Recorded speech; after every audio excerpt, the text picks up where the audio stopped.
Bismillahirrahmanirrahim. Assalamualaikum warahmatullahi wabarakatuh. Alhamdulillah, segala puji syukur kita panjatkan kehadirat Allah Subhanahu wa taala. Salam dan salawat semoga tercurah untuk Nabi kita Nabi Muhammad sallallahu alaihi wasallam. Apa kabar teman-teman? Kita ketemu lagi ya.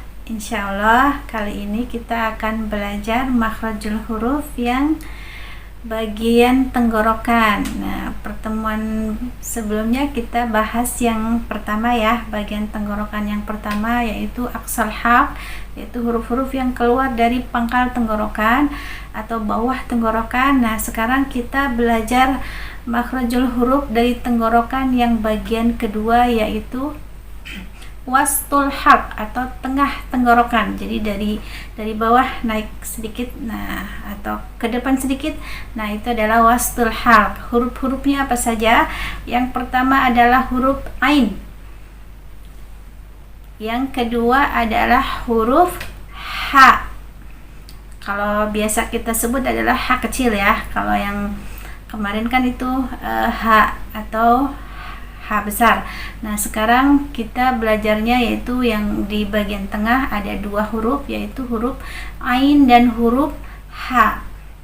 Baik teman-teman, kita mulai ya latihannya ya, yaitu yang pertama huruf-huruf yang keluar dari tengah tenggorokan. Yang pertama adalah ain. Kita mulai ya. A, I, U, A. Hati-hati ya, tidak tertukar dengan hamzah karena nanti akan balik lagi ke bagian bawah ya, atau aqsal kemarin aqsal halq. Nah, sekarang kan kita belajar wastul halq atau tengah tenggorokan. Jadi pastikan hurufnya ada di tengah tenggorokan.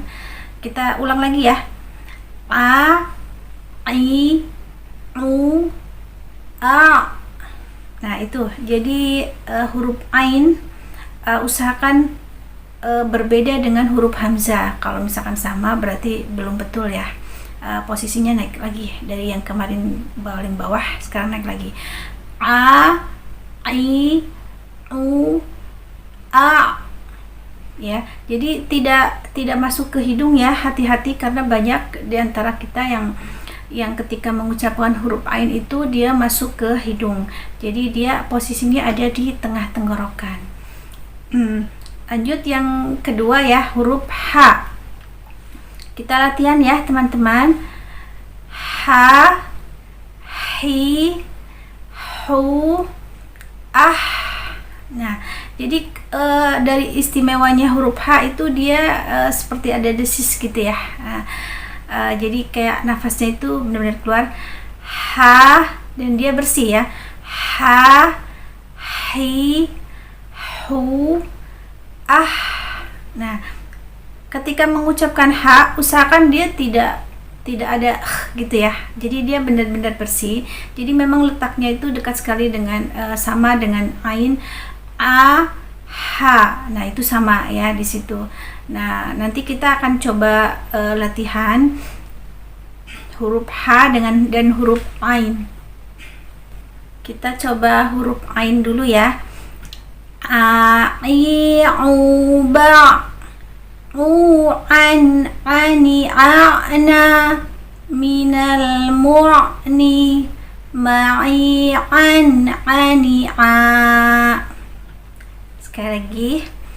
A, I, U, ba, U, an, ani, a'na, minal, mu'ni, ma'i, an, ani, a.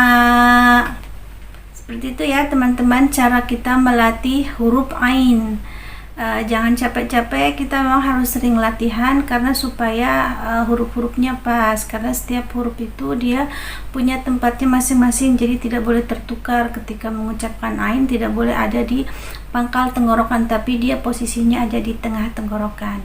Nah, kita coba yang H ya.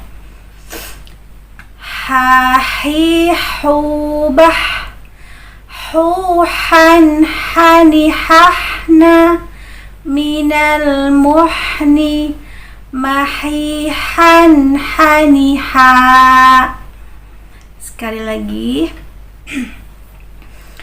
hahihubah, huhan hanihahna, minal muhni, mahihan haniha. Nah itu ya cara kita melatih huruf H. Huruf Ain sama seperti tadi, kita harus sering latihan supaya memang supaya bisa lancar ya, supaya pas tempatnya. Nah nanti insya Allah kita akan terapkan pada satu surat ya, satu ayat yang berhubungan, yang ada huruf H dan huruf Ainnya. Baik teman-teman, kita coba terapkan di satu surah ya, yaitu surat Al-Lail ayat 19. Teman-teman boleh buka surat Al-Lail ayat 19. A'udzu billahi minasyaitonir rajim. Bismillahirrahmanirrahim. Wa ma li ahadin 'indahu min ni'matin tujza. Wa ma li ahadin 'indahu min ni'matin tujza. Sekali lagi. Wa ma li ahadin 'indahu min ni'matin tujza. Sadaqallahul azim. Ya di situ ada huruf H, usahakan bersih, lalu Ain. Nah sama seperti kita mengucapkan a'udzu. Nah di situ a yang pertama adalah hamzah, terus yang kedua adalah Ain, jangan sampai a'udzu. Nah itu berarti sama-sama hamzah. Jadi kita belajar Ain dari a'udzubillah pun bisa a'udzu. Nah yang kedua adalah Ain. Hati-hati ya teman-teman ketika kita mengucapkan dua huruf bergandengan antara H dengan H, karena bisa jadi nanti salah satu akan tenggelam. Misalkan kalau hanya yang tenggelam berarti hanya enggak, nah atau sebaliknya hanya tidak tenggelam, hanya tenggelam. Contohnya di sabbihu. Nah sabbihu, kalau misalkan kita mengucapkannya sabbihu, nah jadi sama-sama H, hanya hilang. Tapi kalau misalkan sabbihu, nah atau sabbihu, nah itu hanya jadi hilang, yang ada adalah hanya. Nah jadi ketika kita membaca Quran kemudian di ayat-ayatnya itu ada yang hurufnya berdekatan, nah kita harus hati-hati karena sesuai penempatan hurufnya harus sesuai dengan tempatnya, yaitu H itu ada di bagian tengah, nah sedangkan H dia di bagian pangkal. Jadi harus pas. Misalkan sabbihu, nah jadi H dulu baru ke bawah, sabbihu, bukan sabbihu atau sabihu. Nah hati-hati ya di bagian-bagian yang memang letaknya berdekatan. Atau seperti contohnya ketika Ain dan hamzah ya, misalkan di ta'awuz a'udzu, jadi bukan a'udzu, jadi tidak boleh salah satu tenggelam, sama harus hamzah ya hamzah atau Ain ya Ain.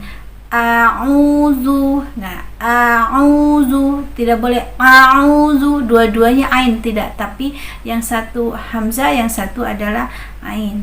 Nah itu ya sedikit tip ketika kita melafazkan huruf-huruf yang hampir sama pengucapannya tapi beda tempatnya. Seperti itu ya teman-teman, ketika kita melafazkan huruf H dan huruf Ain, pastikan posisinya ada di tengah-tengah tenggorokan ya, karena setiap huruf masing-masing dia mempunyai hak untuk disempurnakan makhrajnya. Jadi tempatkan makhrajnya, huruf-hurufnya sesuai dengan makhrajnya. Demikian ya teman-teman, sedikit dari saya, semoga manfaat dan jangan capek untuk terus berlatih. Insya Allah akan ada banyak sekali kebaikan dari setiap huruf-hurufnya. Dari saya cukup, mohon maaf bila ada salah kata. Kita tutup dengan penutup majelis. Subhanaka Allahumma wa bihamdika asyhadu an la ilaha illa anta astaghfiruka wa atubu ilaik. Wassalamualaikum warahmatullahi wabarakatuh.